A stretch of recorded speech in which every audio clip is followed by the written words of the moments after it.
Nationwide project. Nationwide project is also a media audience research project.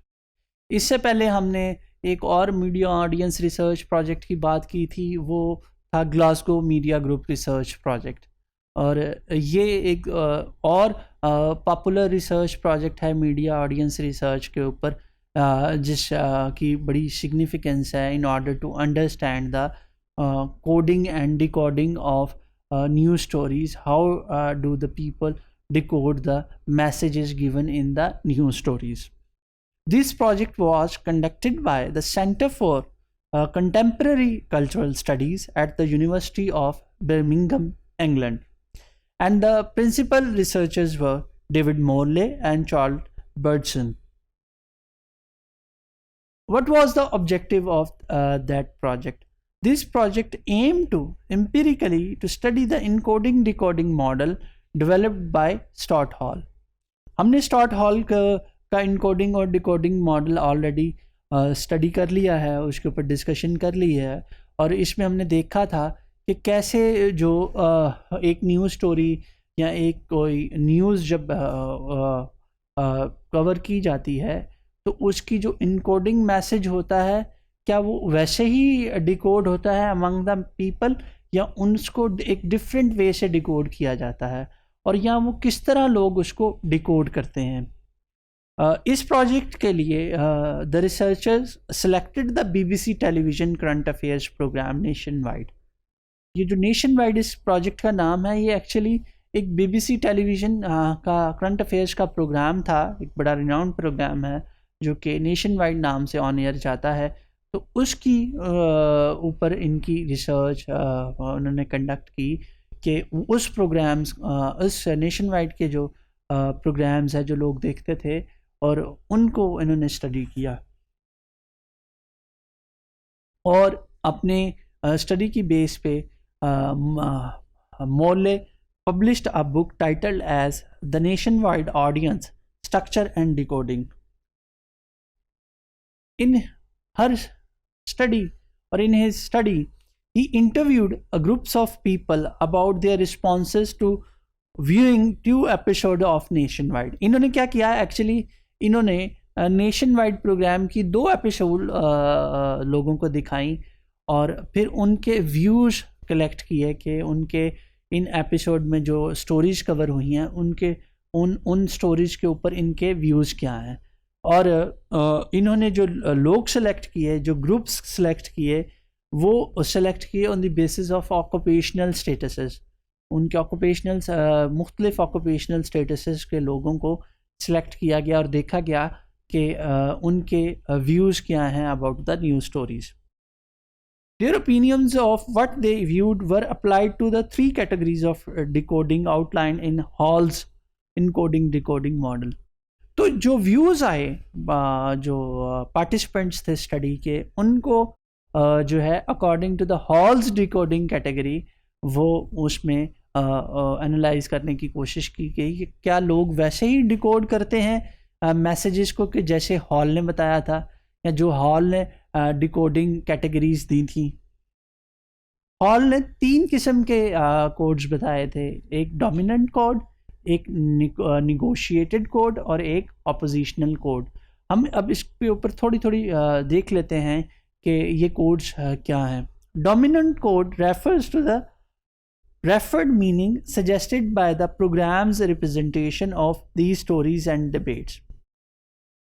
और इनकी study ने ये बताया कि जो बैंकर्स और मिडिल क्लास वर्कर्स हैं वो prefer to accept the ideological consensus, कि जो एक न्यूज़ स्टोरी के थ्रू जो एक इनकोडेड मैसेज है जो एक कन्वे करने की कोशिश की गई है, जब लोग उसको एक्सेप्ट करते हैं तो उसको कहा जाता है कि ये एक डोमिनेंट कोड की कैटेगरी है।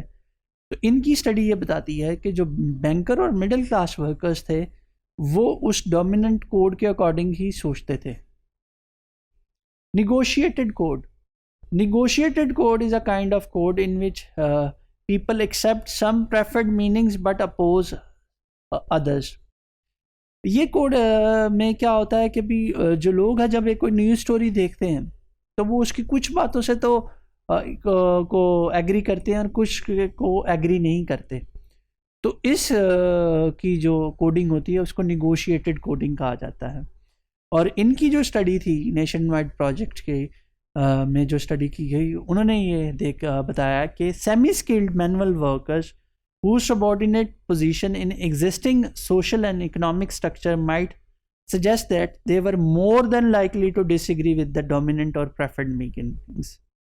यानी कि जो सेमी स्किल्ड वर्कर्स हैं वो डोमिनेंट मीनिंग्स को जो है वो एक्सेप्ट नहीं करते, वो निगोशिएट करते हैं उन मीनिंग्स के साथ और वो निगोशिएटेड कोड्स में आते हैं। ऑपोजिशनल कोड ये होता है कि जब आप जो प्रेफर्ड मीनिंग है न्यूज़ स्टोरी का उसको स्ट्रेट अवे रिजेक्ट कर दें, आप उसको एक्सेप्ट ना करें और उसको एक डिफरेंट वे से इंटरप्रेट करें, तो ये एक ऑपोजिशनल इसको कोड कहा जाता है। तो इस स्टडी में पता चला, नेशन वाइड प्रोजेक्ट की स्टडी में, कि trade union official and university students criticise the dominant ideologies and oppose the codes intended by the programme. कि जो प्रेफर्ड जो मीनिंग्स प्रेफर किए गए थे थ्रू द न्यूज़ स्टोरीज, ये उनको स्ट्रेट अवे रिजेक्ट करते हैं और इसी वजह से इनको ऑपोजिशनल कोड में रखा जाता है। इसके अलावा जो मोरले जो हैं उन्होंने एक और कोड बताया और वो उन्होंने कहा कि वो कोड है रिजेक्शन कोड, जो कि स्टॉर्ट हॉल के मॉडल में नहीं था और ये डेविड मोरले ने सजेस्ट किया। और उसमें उन्होंने बताया कि ये वो लोग होते हैं कि जिनको नहीं पता कि प्रेफर्ड मीनिंग्स क्या हैं और वो उसको अंडरस्टैंड ही नहीं कर पाते, तो इस कोड को वो रिजेक्शन कोड कहते हैं। और उसकी वो एग्जांपल देते हैं, a group of black further education students did not understand the programme's content. यानी ऐसे एक ब्लैक स्टूडेंट्स का ग्रुप था जिन्हें वो अंडरस्टैंड ही नहीं कर पाए कि प्रोग्राम का कंटेंट क्या था, तो उनको उन्होंने रिजेक्शन कोड की कैटेगरी में रखा। Now let's see the criticism on encoding and decoding model. Decoding suggests a single universal form of audience interpretation of media text, which is surely too simplistic and fails to account for more subtle nuances in how we read the different meanings that a television program or pop song might convey to us. ये जो coding की हम बात कर रहे हैं और decoding की बात कर रहे हैं, तो डिकोडिंग जो स्टॉर्ट हॉल ने बताई, उन्होंने कहा कि ये 3 तरीक़ों से ही मैसेज को डिकोड किया जा सकता है। पर ये इसके ऊपर एक बहुत बड़ा क्रिटिसिज्म ये है कि ये तो फिर एक यूनिवर्सल पैटर्न हो गया। कोई भी अगर मीनिंग कन्वे किया जाएगा तो वो कोई भी मैसेज कन्वे किया जाएगा किसी भी न्यूज़ स्टोरी के थ्रू, तो अगर वो सिर्फ 3 तरीक़ों से ही इंटरप्रेट हो सकता है तो आप बहुत सारी जनरलाइजेशन कर रहे हैं। देयर इज़ माई पॉसिबिलिटी कि इन 3 कैटेगरीज के अलावा भी कोई कोड्स एग्जिस्ट करते हों और लोग उसको और तरीक़ों से भी इंटरप्रेट करते हों जो कि ओरिजिनल कोडिंग स्कीम में जो कि स्टॉर्ट हॉल ने दी उसमें ना आते हों। Second, there is the issue of intentionality और what literacy critics would term the intentional fallacy. Texts themselves are often difficult to interpret in terms of their political, economic or ideological bias without implicating producers with the same biases। हम यहाँ पे ये बात तो कर रहे हैं कि जो प्रोड्यूसर्स हैं जो इनकोड करते हैं कोई मैसेज किसी भी न्यूज़ स्टोरी में, वो डोमिनेंट आइडियोलॉजीज को रिप्रेजेंट कर रहा होता है, तो ये लाजमी तो नहीं कि हर दफ़ा कुछ इसी तरह हो।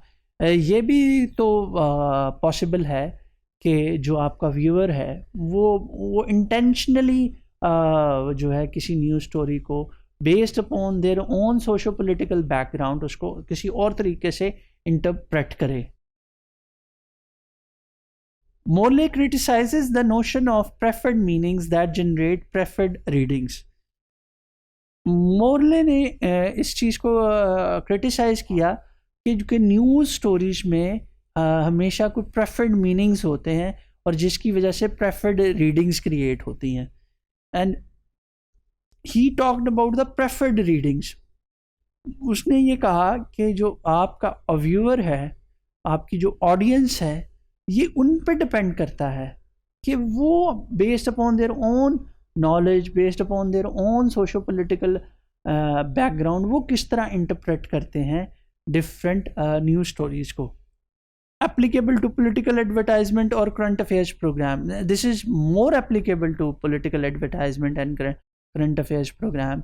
कि भी आप अगर कोई एक पॉलिटिकल ऐड देख रहे हैं या कोई करंट अफेयर का प्रोग्राम देख रहे हैं तो आप अपनी पॉलिटिकल आइडियोलॉजी की बेसिस पे ही उसका एनालिसिस करेंगे. ये पॉसिबल ही नहीं है कि आप अपनी पॉलिटिकल आइडियोलॉजी एक साइड पे रख कर कोई करंट अफेयर का प्रोग्राम देखें. However, it is much harder to identify the preferred reading of a fictional text such as a romantic film or pop song. और जब हम बात करते हैं किसी रोमांटिक फिल्म की या किसी पॉप सॉन्ग की, तो उसके जो प्रेफर्ड मीनिंग और प्रेफर्ड जो रीडिंग है वो उसको जनरलाइज करना ज़रा मुश्किल है. ये करंट अफेयर्स के प्रोग्राम पे या पॉलिटिकल एड्स पे या पॉलिटिकल कमेंट्री पे तो एप्लीकेबल हो सकता है, मगर इस तरह के फिक्शनल टेक्स्ट पे इसको अप्लाई करना मुश्किल है.